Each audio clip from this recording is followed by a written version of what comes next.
Who's your favorite pairing in Avatar to ship? Is it Sokka and Toph?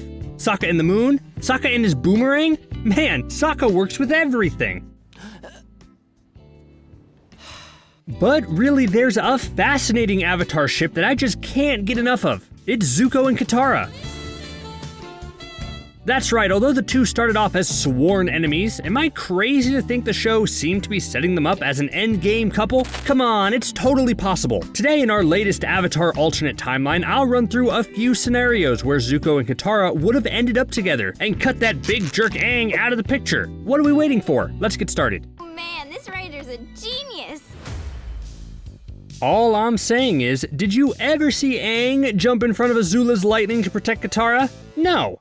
Sure, Aang decided to close off his chakras and threaten his relationship with the Avatar state just because he knew Katara was in trouble and had to go rescue her, but Zuko literally dove in front of lightning. I'm sorry, if two people were trying to woo me and my two options were some bald kid who ran away from a guru or the moody, angsty loner who blocked one of the greatest power sources in the world from turning me into burnt toast, then hey, I'm gonna go with the moody, angsty loner. Alright, fine, I know there are a ton more factors in the Aang and Katara relationship that made them compatible with each other, but all I'm saying is that I want to examine a few situations where Zuko and Katara wound up together, because I really think if a few things happened in slightly different ways, then we could have had a completely different series than the one we got. So buckle up, we're about to take a journey to our first alternate reality, one where Zuko and Katara fall in love during the events of Avatar: The Last Airbender. First though, it's important to understand just why these two characters could even be compatible in the first place. Sure, they start off hating one another, and you think there's no way these two could ever get together, but you know what also starts off like that?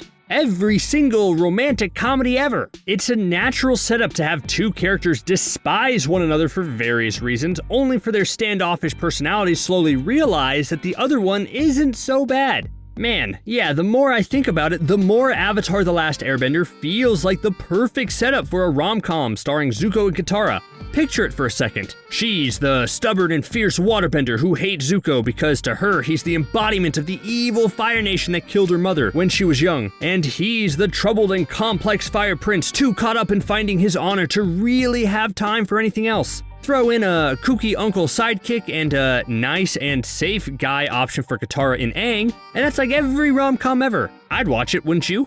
I'm calling it hot and cold. Coming to theaters just as soon as we can go back to theaters again. But seriously, although these two started out hating each other, The Last Airbender brilliantly was able to showcase just how similar these two could be. The biggest connection that makes these two kindred spirits is that they both lost a mother at an incredibly young age, and walk around blaming themselves for what happened. That's a highly specific event to happen to two main characters of the show, and there was a perfect opportunity for them to bond even more so from that pain, and then start to develop feelings for one another. It means a lot to find a person who can understand exactly what you're going through, and Katara and Zuko could have done that for each other. And that leads me to my first alternate timeline where Zuko and Katara fell in love during the course of the show. If you really sit down and examine the two characters' arcs, I would argue that it makes more sense than Aang and Katara. I can't help but think the show was giving us hints and clues about this relationship all along. Going all the way back to season 1 when it's Katara's necklace that Zuko holds onto as he hunts down the Avatar. And then I hear the lyrics to the classic chart topper Secret Tunnel and believe the show was telling us it's Zutara Endgame. The lyrics include, two lovers forbidden from one another, a war divides their people, and a mountain divides them apart, built a path to be together. I kind of forget the next part of the song. Could someone in the comments please remind me again? Thanks. But yeah, doesn't that sound like Zuko and Katara? So that takes us to the Crystal Catacombs in Season 2, where Zuko and Katara had the most important heart-to-heart imaginable. After they get out their anger, a hint of connection starts to peek through. Katara even offers to heal Zuko's scar with her special magic water. She even touches his face. Oh my god. Think about this for a moment. Earlier in the show, when a girl tried to touch his scar, Zuko got angry and fought back. Now, when Zuko is at the crossroads of destiny and struggling within himself, he lets himself hope for 1 second that the mark on his face, meaning the mark that brands him and is an embodiment of his shame, could be gone forever. Let's say Aang either doesn't show up right at that moment or even shows up 10 minutes later. Everything could have been different. If Katara healed Zuko's scar while they were in the cave, then that sets up a major chain reaction. Zuko would not have betrayed the group and sided with Azula in that finale. In fact, I think it would have gone the other way. If Katara fixed Zuko's scar, then Zuko would have instead sacrificed himself to save the Avatar and help the gang escape. Zuko would have been taken prisoner while Aang, Katara, and Uncle Iroh escaped the catacombs together. This creates a bunch of fun outcomes. For one, since Katara used most of the spirit water on Zuko's scar, only a little would remain, not enough to fully save Aang. But now the group has Iroh with them, who would use his connection to the spirit world to find a way to heal Aang. And now I'm gonna say something controversial, but bear with me for a bit. In order to save Aang's life in this situation, Iroh has to give his own. Maybe he finds a spirit who will transfer Iroh's life force to Aang, but that means Iroh's spirit has to stay in the spirit world forever, which he does to help the Avatar. Obviously, killing Uncle in Avatar is borderline blasphemous, but how beautiful would that be for Uncle to give his life to save the Avatar in a moment of need? That would certainly be a heartbreaking ending to the season. So, for the first part of Season 3, Zuko is a prisoner for the Fire Nation. We would see a newly changed and scarless Zuko being confronted with the temptation of his old life. Azula would try everything she has in her arsenal to manipulate Zuko into giving up information or trying to get him to join their side. But Zuko won't do that now. He holds on to the kindness that Katara showed him after being enemies for so long and doesn't break at all. He's confident in this new person he's become, and nothing Azula says can change that. So that's all thanks to Katara.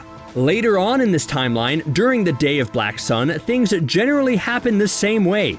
A small army comes to attack the Fire Lord, which ultimately fails. And this timeline could fix a major problem that I always had with this story point. In the original show, Zuko finally confronts his father and turns good, and then leaves to meet up with the Avatar. But Aang's gang doesn't get anything out of this confrontation. They're forced to retreat. And overall, that's fine, I get it. You still have half a season left and you want to show your heroes almost lose hope. But in my alternate timeline, things get interesting. Yes, they still fail in their attack of the Fire Lord, but they're able to rescue Zuko and take him away from there. Boom, that's a small victory in a day of major defeat. And now you have a new dynamic with the main group going forward. You could honestly cut out almost the entirety of Aang and Katara's love story in the back half of Season 3 and almost nothing will change. Let's say that after the invasion, meaning after Aang kissed Katara, the two realize that a romantic relationship is not in the cards for them. In fact, let's have Aang make a mature decision here. Maybe he still wants to be with Katara, but then realizes when Zuko enters the picture that even though she might not realize it, she does have feelings for the Fire Prince. Aang just wants Katara to be happy. Love somebody else.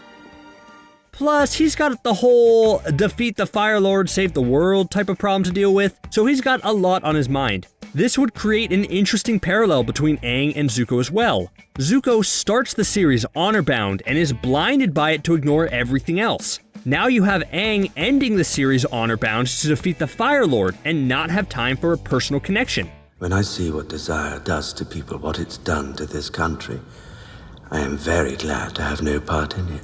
I think that's fun. But the road to romance isn't easy yet. Both Katara and Zuko have major obstacles to overcome. Katara still harbors resentment and hate for Zuko because she still hates the Fire Nation deeply for what they did to her mom, while Zuko is still feeling guilt and sadness about Iroh's new death. There's just no time for love. All this leads to a truly epic finale where everything happens kind of the same with a few minor tweaks. I know this story is about Katara and Zuko, but Iroh's death early on means that the White Lotus's assault on Ba Sing Se doesn't have a lot of manpower. So Toph is the one who helps Bumi and the others retake the city in his place, which makes more sense since besides metal bending a door, she wasn't that helpful attacking the airships with Sokka and Suki. By having her help retake Ba Sing Se, you put her in her element. Anyway, what am I doing? We're here for Zutara. Their connection makes that final part with Azula even more epic. Everything plays out the same, but the moment where Zuko takes a lightning bolt to the face to protect Katara, followed by Katara's epic takedown of Azula, leads to a rush of emotion between the two. Maybe in Zuko's near-death state, he gets to see Iroh's spirit, who tells him how proud he is of the Fire Prince and all he's done. And then Iroh tells Zuko there's someone worth fighting for now. He helps Zuko fight to stay alive, and when he comes to, he admits his feelings to Katara. And on the other hand, watching Zuko almost die makes Katara realize that she does love him, and the two share a nice romantic moment. So you may not have believed me at first when I said Zutara was the best couple, but come on! That feels so right, doesn't it? Alright, fine. Let's say you don't like my alternate history of things. Let's try another angle here. This second scenario that shows Zutara coming together is a bit different. Let's not touch the story of The Last Airbender at all and keep everything how it is. Now we're in that 70-year gap between The Last Airbender and Korra. At the beginning there, everything is hunky-dory. Team Avatar spends their weekdays trying to heal the world, while on weekends they all get together for game nights and double or triple dates. But as a few years go by, maybe things start to change. Zuko and Mei start fighting a bit more than usual and eventually break up, knowing that the relationship is just not gonna work.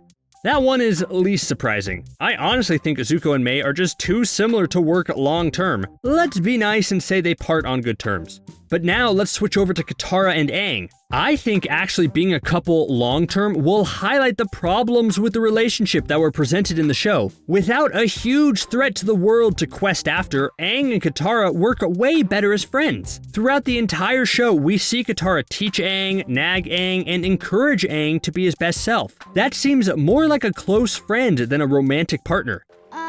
Sorry. I think that as years go by, the two find out that they just work better as friends. Plus, Aang is incredibly busy. He has to take the weight of being the last airbender on his shoulders, on top of helping heal the world thanks to the 100-Year War. Being the Avatar is a great thing, but you have to sacrifice so much. And let's add a bit of a tragic element to this. Aang is the last airbender and knows that when he has kids, he needs them to be airbenders to continue the Air Nation. It's never been outright defined how bending abilities are passed down, but genetics do seem to play a part. Maybe Aang has to make a tough decision. If he stays with Katara, there's a chance his children might be waterbenders instead of airbenders. Although it's all probability and chance, a hard move by Aang and Katara would be to mutually end their relationship so that Aang could be with a non-bender in hopes that the airbending skill will be passed down. Again, the explanation of everything like that has never been clear, but we're just having fun here, right? Please don't throw cabbages at me. Anyways, with their relationship done, this leaves both Zuko and Katara single and ready to mingle. You know, it's tough out there. Zuko tries the Fire Nation dating app, coincidentally also named Tinder, to no avail, while the Southern Water Tribe's only eligible bachelors smell like polar bear dogs all the time. Eventually, Zuko and Katara's path crosses again, and that initial spark is still there. Now, free from other attachments, the two start dating, which completely changes the dynamics of the world around them. Because, in a way, that's somewhat fitting too. Maybe at this stage, Zuko is having trouble ushering in that era of peace he promised. Just because the 100-Year War is over doesn't mean everything is just magically fixed. The Earth Kingdom and the Water Tribes are still understandably a bit jaded, and don't know whether they can trust the Fire Nation just like that. Well, Katara and Zuko getting together and getting married changes everything. With the Fire Lord marrying one of the most famous waterbenders ever, it creates a closer connection between the Fire and Water Nations. From a Water Tribe's civilian's perspective, maybe they would see their most famous waterbender together with the Fire Lord, and that would ease some of the tensions between the two nations. And with those two on the same side, the Earth Nation will realize it needs to work with these two nations to make a better future. So minus all the romance stuff, a Katara and Zuko pairing might help the entire world heal. How crazy would that be? But that's all practical reasons why this should work, and kind of ignores how Zutara actually feels about all this. Why I love the idea of them getting together later is that it can show the true change in perspective from how they started out. Zuko could at first be focused entirely on rebuilding the Fire Nation, and that element blinds him a bit to the world, causing him to potentially make the same mistakes as his father and his father's father and his father's father's father, etc. But when he realizes his love for Katara, he realizes there's a whole world out there filled with people who are different than him. and that love can help break him out of his bad habits and work with the entire world to rebuild rather than just focus on the Fire Nation. For Katara, it would be the ultimate sign of growth for her to realize her feelings for Zuko. Like my first scenario talked about, it could be a situation where Katara doesn't even realize how much hate she has for the Fire Nation. But after a few years, she realizes that she not only forgives Zuko and the Fire Nation in general, but she's willing to be a part of it to help it grow. That sounds kind of nice, doesn't it? Anyways, which of the two scenarios do you think are better? I think both have merits, and it's hard to choose between just one of them, but it just goes to show how much Zutara would actually work. The Last Airbender is a near perfect show, but I think these alternate scenarios would have been game changers, don't you? Of course, at the end of the day, you might be a major Aang and Katara shipper, and that's fine. I admit that the relationship does have its merits, but do you really think it's better than Zuko and Katara getting together? Plus, although the focus of this video was Zutara, I would really like to see what the effect of their relationship would have on Aang. Would he give up Katara without a fight? Or would Aang's jealousy be too much? Does Aang seem like the jealous type to you? I just imagined a really crazy scenario where Katara and Zuko get together and that jealousy causes Aang to go full-on dark avatar. Hey, love can make a person do crazy things, right? What would Aang have been like without Katara by his side? I guess we'll never know.